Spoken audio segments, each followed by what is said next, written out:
On a quiet Tuesday morning, the world seemed indifferent to Walter Hughes, a 74-year-old war veteran. His footsteps echoed lightly in the downtown bank branch, each one heavy with years of history, grief, and unspoken sacrifice. He walked slowly, his frail frame draped in a faded military jacket, his hands gripping a small card bearing the image of a folded flag. This card wasn't just a piece of paper. It was a symbol, a memorial to a loss so deep it had left an indelible scar on his soul. The folded flag it represented had been given to his family when his son, Lieutenant Mark Hughes, was killed in Afghanistan. Walter's eyes, tired and worn by time, scanned the busy lobby. He stood unnoticed by most, just another elderly man in the queue. People rushed about, lost in their own lives, their concerns far removed from the silent story Walter carried with him. The line stretched on, customers impatient, their conversations a blur of daily trivialities.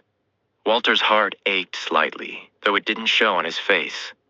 He had become familiar with the isolation that came with age, but more so with the quiet, consistent ache of loss. Mark had been his pride, his son, a man whose bright future had been cut short in the service of his country.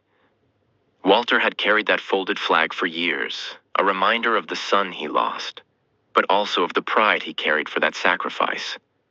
The card was all he had left, a reminder of the love and sacrifice Mark had given, and the weight of what it meant to be part of a Gold Star family. It wasn't about the benefits he withdrew every month. It was about the quiet dignity of holding that card and remembering the heroism of his son. When his turn came, Walter walked forward, his gaze steady, but not focused on the teller before him. He gently placed the card on the counter, his voice soft and steady as he spoke. "I'm here for my monthly withdrawal, please." His words were simple, routine, but for Walter, they carried the weight of years of sorrow, duty, and unspoken grief. The young teller, barely out of high school, glanced at the card, wrinkled her nose, and let out a short laugh. "We don't accept crumpled cards here, old man. Is this some kind of joke?" she said, loud enough for the people in line behind him to hear. The words stung, though Walter did not show it. He had grown accustomed to the world's disregard for the sacrifices of soldiers, but the words still cut deep. A man in the line behind him joined in the mockery, his voice loud. "Flag collector, huh? Go to a museum." The laughter rippled through the line. The teller's eyes gleamed with amusement, clearly unaffected by Walter's quiet dignity. No one defended him. Not one person spoke up. Instead, another impatient customer complained, "Move aside, I'm late for work." Walter remained composed, his back straight, his eyes meeting the teller's with a calm but firm resolve. "This is my son's ID. He fell in Afghanistan," he replied quietly, though his voice carried the weight of everything he had never spoken about. His heart ached, but his face remained stoic. The security guard approached, speaking in a low voice. "If you don't have real ID, please step aside." Walter didn't flinch. He picked up the card, his fingers trembling slightly, but his face a mask of quiet strength. He didn't argue. He didn't demand an apology. He simply turned and left the counter, his steps slow but steady, as the rest of the bank went on, unaware of the quiet storm that had just passed through. As he left the building, Walter paused for a moment, looking up at the sign above the entrance. Home of Real Service. The words had once meant something, a promise of dignity and respect for those who had served. But now, those words felt hollow to him. Only he, perhaps, still believed in their meaning. The teller didn't look back at him as he left. She had already moved on, too consumed by her duties to remember the man she had just mocked. And outside, the morning sun bathed Walter in a soft glow, but his expression remained unchanged, neutral, as though all the years of service, all the sacrifices, had led him to this point of quiet resignation. He stood motionless on the sidewalk, his hand protectively clutching his son's folded flag ID. It was all he had left of Mark.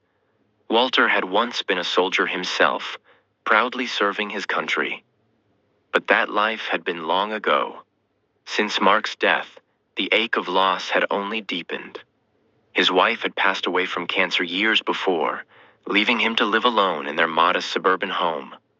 Their once lively house now sat silent, filled only with memories. Walter's life had been one of quiet routine since his son's death. Every month, without fail, he visited the bank to withdraw his military benefits. He didn't need the money, but it had become part of his life, part of the connection he maintained with Mark. That folded flag was the only thing left of his son's memory, and he carried it with a quiet dignity, never asking for recognition. Every month, he was reminded of his son's sacrifice, and that was enough. The card was never about the benefits. It was about the respect he believed he still deserved as a father of a fallen soldier. But today, the world had changed. The bank had undergone a corporate modernization, focusing on efficiency, speed, and impersonal transactions. The staff were younger, their minds consumed by numbers and policies, unaware of the significance of the man before them. Walter had become just another old man in line, a nameless face. The bank, once a place where veterans were greeted with honor, had transformed into something cold and transactional. The old days when the bank manager, Jim Collins, would shake his hand and ask, "Anything you need, sir?" were long gone. The new manager, with his icy demeanor, barely looked Walter in the eye, focused only on getting customers in and out as quickly as possible. Walter left the bank, unnoticed by anyone except the employees who had failed to see the man before them. They didn't understand what it meant to carry that folded flag, to be a part of a Gold Star family. They didn't understand what it meant to lose a child in the service of others. It wasn't just a card. It was a reminder of a love that had been lost, of a life that had been given for something greater than oneself. Later that day, everything changed. The video of Walter being mocked was posted by a customer who had recorded the exchange. The caption read, "What happened to our respect?" Within minutes, the video went viral. Veterans groups across the country began sharing the post, tagging the bank's official accounts, demanding accountability. The video quickly spread across social media, igniting a firestorm of anger and frustration. The local Veterans Association recognized Walter immediately. They knew him from the memorial services he attended, services he rarely spoke at but always showed up for. The clip was forwarded to the city council, the state governor's office, and the Department of Defense. Retired generals shared the video, condemning the bank's actions. A senator who had served in the Marines personally called the bank's corporate headquarters. The video was a wake-up call. The bank, once a symbol of service and respect, had failed to live up to its own values. And Walter, the quiet man who had suffered in silence for so many years, had become the symbol of something much larger than himself. The loss and sacrifice of thousands of families who had given everything for their country. Walter didn't know any of this. He sat in his modest living room, the framed picture of Mark in his military uniform hanging on the wall beside him. The folded flag that had been presented to him at his son's funeral rested beside him on the table. He had never sought recognition. He had never sought any kind of reward. He simply wanted to be treated with the same dignity and respect he had given to others. The world had changed, but he remained the same. It wasn't until later in the day that Walter became aware of the uproar. A bank employee arrived at his door with an official letter of apology and a bouquet of flowers. The employee, her voice trembling, said, "I'm so sorry.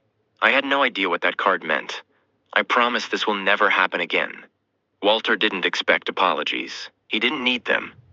He simply smiled, his expression calm but weary, and placed his son's folded flag ID on the table. "You don't have to be a soldier to show respect," he said quietly. "You just have to remember." The next day, the bank made a public statement. They closed the branch for a week, suspending all operations as they reviewed the situation.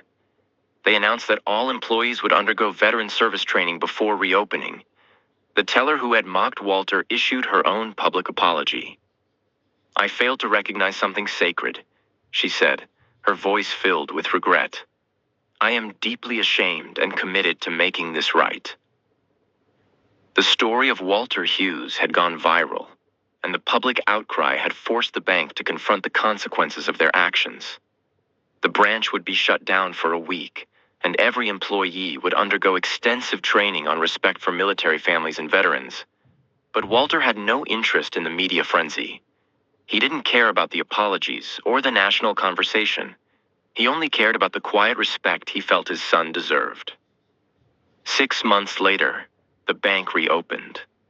A new sign was posted above the entrance. Every folded flag is a silent story. Thank you for your sacrifice. The bank had made changes. The staff now greeted Walter with respect, and a special line had been established for veterans and Gold Star families so they would never have to wait. Walter's picture, along with the pictures of other fallen heroes, was displayed prominently in the branch. The teller who had mocked him approached, tears in her eyes, offering a heartfelt apology. Walter forgave her immediately, saying, "We all have moments when we fail to see what matters. What counts is how we change afterward." Walter's quiet dignity had sparked a national conversation about sacrifice, respect, and the meaning of service. His story had forced the world to reckon with the true cost of freedom. But for Walter, the story was never about recognition. It was about remembering. It was about honoring the sacrifice of his son, Mark, and the thousands of others who had given everything in the service of their country. As the years passed, Walter continued his quiet life. He visited the bank when necessary, tending to his garden and sharing stories about his son with the children who had come to understand the significance of his loss. And every time he passed the bank, he would glance up at the sign that now carried the words, "Every folded flag is a silent story." Walter knew that in the end, the flag wasn't just a symbol of loss. It was a symbol of respect, of honor, and of the quiet strength that came with remembering what truly mattered.